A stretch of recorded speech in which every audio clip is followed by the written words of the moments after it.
Quiere decir, Leticia, que hay un planteo que es básico, yo lo veo con bastante claridad lo que has explicado, en la cual hay ciertas cosas que están en falta, pero que en la especie humana se pueden lograr, en el ser humano por sus características, tiene su capacidad, por ejemplo, de pensar, de elaborar, y al mismo tiempo, al no ejercer ciertas funciones o ciertas facultades, nombré una, la de pensar, por ejemplo, trae como consecuencia todo lo que estás comentando, ¿no?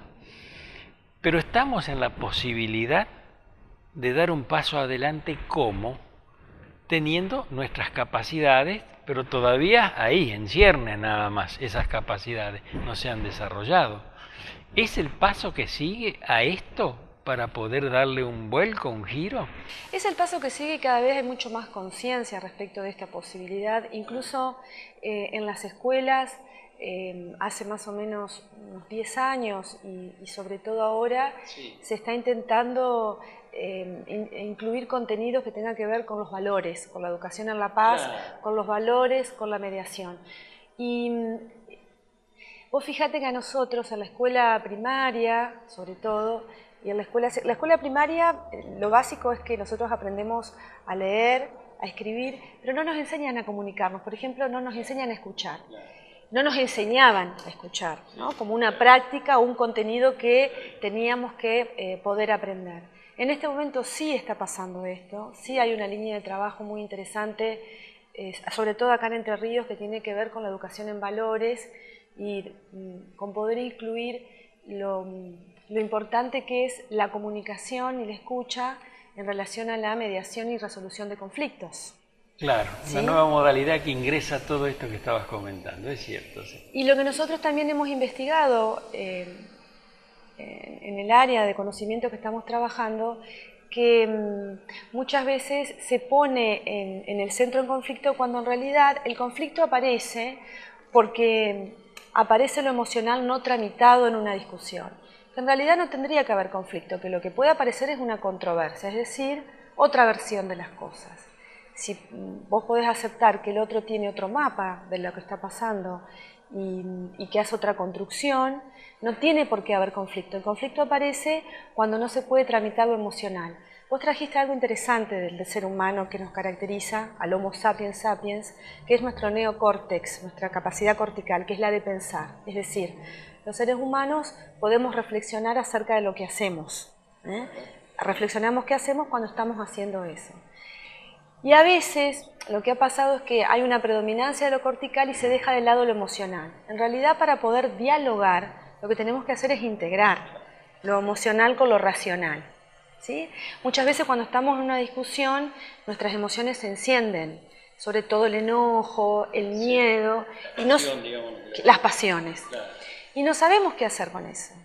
Y lo que hay que poder hacer es escuchar, tomarse el tiempo y centrarse básicamente en la escucha atenta y el hablar cuidadoso, que son prácticas que permiten que el diálogo acontezca, porque el diálogo es esa posibilidad de construir con el otro y donde cuando construyo significado con el otro ya eso es como una mente colectiva, ¿no?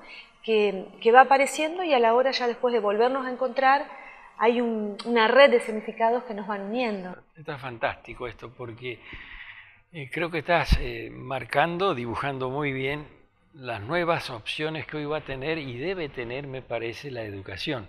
Hablaste respecto de valores, hablaste respecto de funciones también, y como ser humano la tenemos, nuestra inteligencia nos permite muchas cosas, pero hay una cosa me parece que es particular, debemos ejercitarla a esa inteligencia. Y debemos sí o sí ejercitarla, porque estaba recordando una novel en biología, creo que eran, sí, en biología, sí. Ella comentaba, y teniendo ya 101 años, decía, no dejen de ejercitar el cerebro. No explicó por qué. Yo después pensando me di cuenta que es como decir, no dejen de ejercitar el organismo, el cuerpo, para que se pueda sostener mejor, para que no tenga dolores musculares, cosas por el estilo. Y haciendo una analogía, se ejercita poco nuestro cerebro, me parece, nuestra inteligencia, nuestras facultades que tenemos. ¿Es esto lo que nos está faltando hoy, presente y a futuro, tener que darle mayor énfasis, Leticia? A mí lo que me parece es que lo que está pasando es que hay una disociación de nuestros diferentes cuerpos. Nosotros somos una conjunción de muchos cuerpos y lo que hay es una disociación entre lo orgánico, lo emocional, lo espiritual y lo que, digamos, hay escisiones y hay dificultad en poder integrar todas estas capacidades. Cuando deberían ser una, es decir, el ser integral. Una totalidad, claro. Somos un sistema, somos un conjunto de sistemas, desde lo físico, lo emocional, lo orgánico, nos estamos moviendo, somos movimiento, somos espiritualidad, somos emocionalidad, somos palabras. Entonces, sí lo que aparece es esa falta, vos hablaste de ejercitación, ¿no? Esa falta de entrenamiento, la conciencia de que somos todo esto, somos muchísimos los seres humanos. Y en cuanto al diálogo, lo que me aparecía, porque me lo has preguntado varias veces, es hay una epistemología en relación al diálogo y hay una metodología en relación al diálogo. En cuanto a la epistemología, no podemos dialogar cuando tenemos una configuración del otro como enemigo y cuando tenemos una configuración del poder como una jerarquía, ¿sí? Como jerarquía. Es necesario también poder entender que el otro puede ser un adversario o un semejante y que hay diferentes conceptos de poder. El poder no es algo que se detenta, el poder es algo que puedo construir con otros. Sobre el poder también ha habido muchas transformaciones en torno al concepto de poder. Entonces, esas posibilidades epistemológicas en relación al diálogo, si yo puedo entender que el otro es un semejante o un adversario y que construimos juntos, puedo tener una paridad, ¿sí? Y cierta reciprocidad para poder escucharlo. ¿Sí? Fíjate vos que te iba a preguntar más cosas, pero ya las dijiste. Es interesante, por ejemplo, dentro del diálogo figuran muchos elementos que juegan ahí para lograr un buen diálogo, ¿no?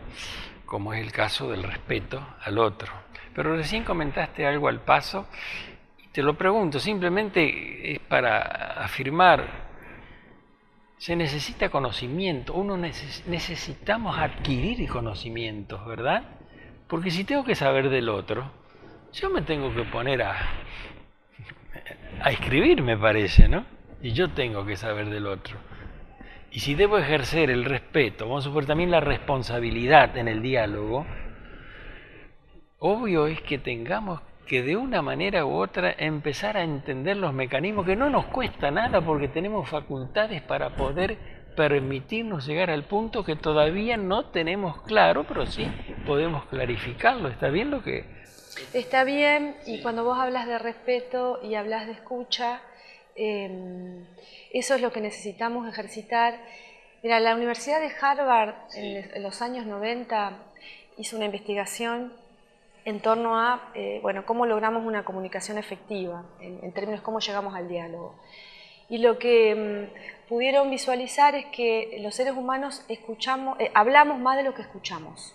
Es decir, la comunicación no es efectiva y no llegamos al diálogo porque no nos detenemos a escuchar, más bien queremos hablar, queremos decir lo que tenemos ganas de decir. Y la base del diálogo es primero aprender a escuchar, conocer al otro, respetar al otro, entender de qué está hablando para poder responder. Hay un investigador social que se llama Schotter, que habla de una categoría de lenguaje. Él dice que hay una versión retórico-respondiente en el lenguaje, es decir, retórico-respondiente. Sí. Nosotros, inmersos en el lenguaje, y también dialógica, inmersos en el lenguaje, siempre estamos respondiendo a otros. Para poder responder a ese otro, necesitamos escucharlo, y necesitamos respetarlo, y necesitamos darle voz, y necesitamos suspender, no renunciar, sino suspender a nuestros sistemas de creencia para poder comprender de dónde está hablando el otro, desde qué lugar. Claro, porque el otro ser es totalmente distinto a lo que yo pienso y siento. De ahí es lo que vos hablás, un poco de desprenderse del ego, digamos, y comprender que existe otro ser frente a mí, ¿no es cierto? Sí, y tiene que ver con nuestra concepción del tiempo, porque estamos muy apurados. Entonces, lo que nos aparece es esta necesidad, esta gran necesidad de poder transmitir lo que pensamos y de poder decir, y no nos tomamos el tiempo en una conversación de, bueno, poder escuchar al otro, y ahí empezamos cada uno, ¿no?, a sostener nuestras verdades, y lo que no hay es encuentro. Me detengo en esto último que dijiste, le damos cierre al programa, se nos termina el tiempo, una pena porque tenemos siempre más cosas que decir, pero simplemente dejarlo así como suspendido en el aire, detenernos un poco, decías vos, detenernos un poco, poder escuchar, saber que está el otro frente a mí, bueno, lo estoy un poquito dibujando, saber que el otro está frente a mí y que se puede tender ese puente, si se quiere. Pero habrá que trabajar, es lo que más me parece que tenemos que estar con claridad en todo esto. Aquello que yo ejercito, adquiero conocimientos, experiencia y la capacidad me parece que viene sola. Le ponemos tanto empeño a tantas cosas, se ha creado tantas cosas, la tecnología nos ha mostrado tantas cosas, por empeño, por responsabilidad, por dedicación, y justo lo que más necesitamos, un poco miramos hacia el costado. ¿Querés cerrar con algo más? Sí, esto que traes es muy interesante, se nos hace invisible a los ojos. Poder visibilizar esta necesidad de encontrarse con otro a través de la palabra es fundamental para nuestra vida. Gracias, Leticia, muchísimas gracias por tu participación.